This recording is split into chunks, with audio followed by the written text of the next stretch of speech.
কেই এর রেজিস্ট্রেশন কিন্তু এক্সটেন্ড করেছে, ওটা 23শে ফেব্রুয়ারি পর্যন্ত কিন্তু এক্সটেন্ড করেছে। আর ফি পেমেন্টটা হবে 25 তারিখ না 26 তারিখ পর্যন্ত সম্ভবত দিয়েছে।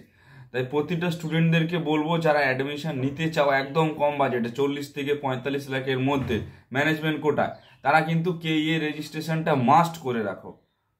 কেন বললাম মাস্ট করে রাখো, কারণ একমাত্র আমাদের ইন্ডিয়াতে 40 থেকে 45 লাখের মধ্যে উইথ হস্টেল কেইএতেই কিন্তু তুমি কলেজ পাবে, কেই এর আন্ডারে। তারা বাইরে কিন্তু কোথাও আর কলেজ পাবে না ওই বাজেটে।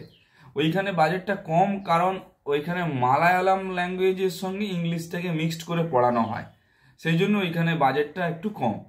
বাদ বাকি আমাদের এখানে কিরকম, আমাদের এখানে হচ্ছে যে আমাদের মাতৃভাষা যেমন বাংলা, বাংলার সঙ্গে আমরা ইংলিশটাকে বোঝার চেষ্টা করি, বা আমাদের পড়াশোনা ইংলিশে হলেও শেষে কিন্তু অ্যাট দ্য এন্ড সেই বাংলায় আসছে, আলোচনা, discussion, A to Z everything, each and everything. কিন্তু কেরালে বা কি হয়, বা কর্ণাটকা ওই সাইডের দিকে কি হয়, মালায়ালাম ল্যাঙ্গুয়েজে কিন্তু পড়ানো হয়, মানে মিক্সড করানো হয়, ইংলিশে পড়ানো হয় কিন্তু ওই ডিসকাশন বা ম্যাম সবাই এ টু জেড পুরো ফুললি সব মালায়ালাম। তো সেইখান থেকে দাঁড়িয়ে অনেক স্টুডেন্ট টানতে পারে না, অ্যাডমিশনের সময় চলে আসে ঘুরে। তবুও বলবো আমি প্রত্যেককে, যারা একদমই যারা এফোর্ড করতে পারছো না, তারা কিন্তু হার্ট অ্যান্ড সোল হচ্ছে যে ওইখানে ফর্মটা ফিল আপ করে রাখো।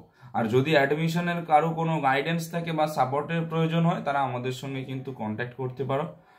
আর সেকেন্ড যেটা হচ্ছে, আমাদের থ্রু দিয়ে যারা এনরোল করাতে চাও, আমাদের তো অলরেডি এনরোল প্রসেস চলছে, তারা আমাদের থ্রু দিয়ে এনরোল করাতে পারো। ফর্ম ফিল আপ থেকে শুরু করে college preference list, documentation, admission letter পর্যন্ত আমরা সমস্ত কাজ করে থাকি। ভিডিওটা কেমন লাগলো অবভিয়াসলি জানিও।